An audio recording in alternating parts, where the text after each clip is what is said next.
I'm Jim Bennett, training consultant for Scotland. It was identified by the client a requirement for survival in remote areas training for this particular contract and other contracts throughout the region. So going by who we've used the most, first to aid you, we thought they were the best companies to go to, and with the aid of Jim Carr, myself and his team, we've managed to put together a great training package which involves not only actual physical on the ground and remote location training, but helicopter access and egress training, and it all come together in one package. Good afternoon, Jim Carr here, Director of the SIRA course, and I'd just like to welcome you out in the field, as we call it. Myself, Jim Carr, and a good friend of mine, my 2IC, John Ferguson. Yeah, thanks very much. The deep end. We're out here in support of Balfour Beatty. The power line cable chaps, or the linesmen, are out here on a survival course. The survival course itself is to support them guys in the elements of their construction. Whether the transportation or the weather fails on both sides, then we'll train the guys so that they can suffice in a safe area to stay safe. Also part of that course is the medical element of that, to help the guys support any sort of fallen casualty, and I'll just hand you over to John. Moving on from what Jim just spoke about there, obviously the chaps are going to be out in the field quite a lot. 9 times out of 10 they won't be able to, and I hope it doesn't happen, have a casualty situation where they cannot get any medical assistance within the first hour. So what we're doing now is doing the training, and the first aid training will cover basic first aid, but also the element of latching on to Jim's survival training. When the folk are out in the field, how do we get them down from the mountains or the hills or the tracks where there's actually not going to be an ambulance, or even helicopter support might not be able to get in due to bad weather. So they're starting off pretty good with the Glasgow Coma Scale, CPR, lifting casualties, catastrophic bleeding. So although it's a bit like an FAW, a First Aid at Work certificate, they're getting a lot more advanced on first aid. And the feedback we've had this morning is absolutely fantastic. So pretty good, and I'm obviously a pleasure for me to be here, and most honoured. So yeah, thanks. Excellent. Yeah, we're actually into day 2 of the course. The first phase was the shake-up phase, was introduction to helicopter. That's loading, unloading, the safety aspects of the aircraft, and we moved into this beginners first aid. So now here we're out in the ground in day 2.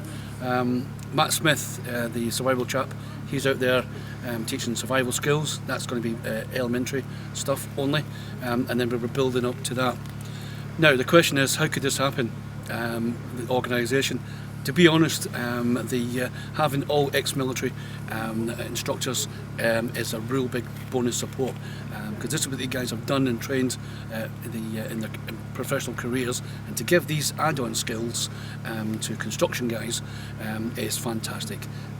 Let's not forget, these guys are going out in remote areas to work, so we've put a package together so that these chaps will have the best support should the weather conditions be bad, the aircraft's not coming in, or indeed something was to go wrong. So Balfour Beatty have put all the action plans, all the risk assessments in place, and we've followed that, and this is us into day 2 of the course, and we'll speak to you later on and as we progress. Thanks very much. Hi, Matt Smith from the SIRA course. I'm the lead instructor for the survival training element of the course. What we're doing is taking the guys outside their comfort zone in a real-time environment.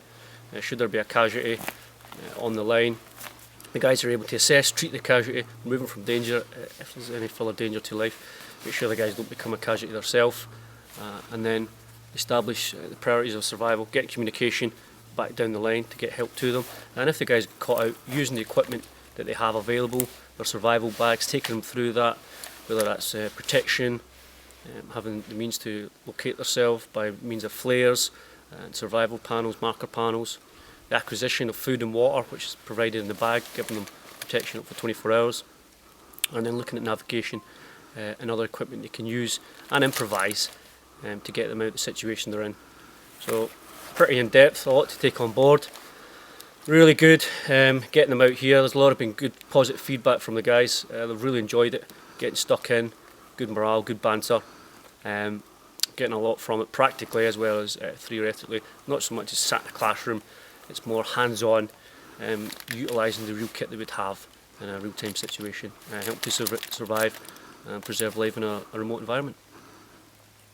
Well, I've been involved in a few first aid courses before, but it was completely different. It was in a classroom, it was nice, dry, warm, and we practiced on like tiny dummies for like 5 minutes. This is completely different. You're talking about like live scenarios, and you're in the middle of nowhere actually, and you're in a remote area, so you have to deal with weather and things like that. And the task we have to do is completely different. It's like, looks like proper first aid course for me, in my opinion. Excellent, excellent. What about the survival training? What have you learned out of that? It's quite good. Like when I was young, I've been involved with scouts and things like that, but this is actually a survival course for this job. So the things you're going to learn, well, hopefully you're not going to use it, but at least you have pictures of what can happen and how you can deal with it. So would you agree that the course has given you the mindset for working in remote areas? Yes, yes. Excellent. I believe that you've been doing some helicopter training as transportation. Yeah, a lot of the work this is actually going to be helicopter work. We're actually going to have to get flown in, and then the stuff will need to be flown in as well, so all good. So on the safety part of helicopter training, what have you been doing? We learned obviously how just to get in and out of the helicopter, strap yourself in, stuff like that, so that's really good as well. And do you feel confident in doing that now? Yes, 100%. Aye. Now, I believe a good part of the course is survival training. In the event that the aircraft won't come in for whatever reason, and I believe that one of your friends, one of the instructors, is from your neck of the woods. Yes, she is, Matthew Smith, aye. Excellent. What's Matt been teaching you survival then? Survival has been good. Basically, if we've been taken in with a helicopter, somebody says obviously a casualty occurs, then obviously we can stabilise a casualty and stuff now. Quite confident that obviously we can keep it going for at least 24 hours anyway, until obviously the helicopter or help can come and get us, Excellent. So you're coming near to the end, and you've got your test day tomorrow to finish off. How are you feeling for that? I'm quite confident now. Been quite good. It's been a good 4 days so far, so looking forward to the wee test tomorrow. Do you feel the training's been crucial to you? Definitely, 100%. Absolutely. You've been doing some training here, and you've done a lot of survival training.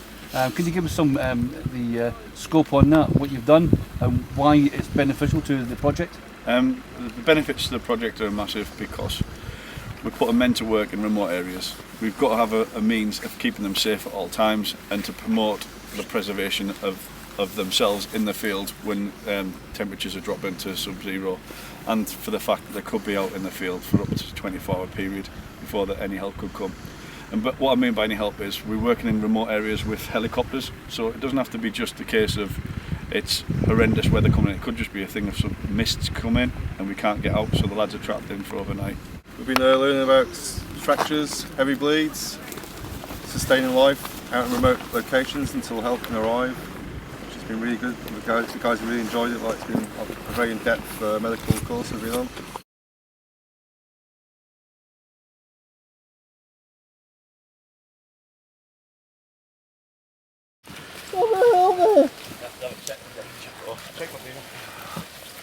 Safety pin on, lads. Hello, mate. Hello. Can you hear me? Can you hear me, pal? Can you hear me? What's the matter, mate? Can I have a look at you, alright? Everything's alright. We'll sort you out. What's the blood here, yeah? I've got a check sheet here. I'm used to that blood first. Hey, coordinates. ARS 47997, casualty. Hello, mate, can you hear me? I'm going to roll you over, yeah? Latitude, longitude, all that. He's getting injury. In 5 minutes. We'll be out of here soon, pal. We'll be out of here soon. Going to check him for any other injuries. I checked his legs, his back, serum 7. We had to roll him over. What are you doing? Are you ready? Yeah. On 3, 1, 2, 3. Steady. 1 point. Steady. Right, nice and steady now. Watch the strap.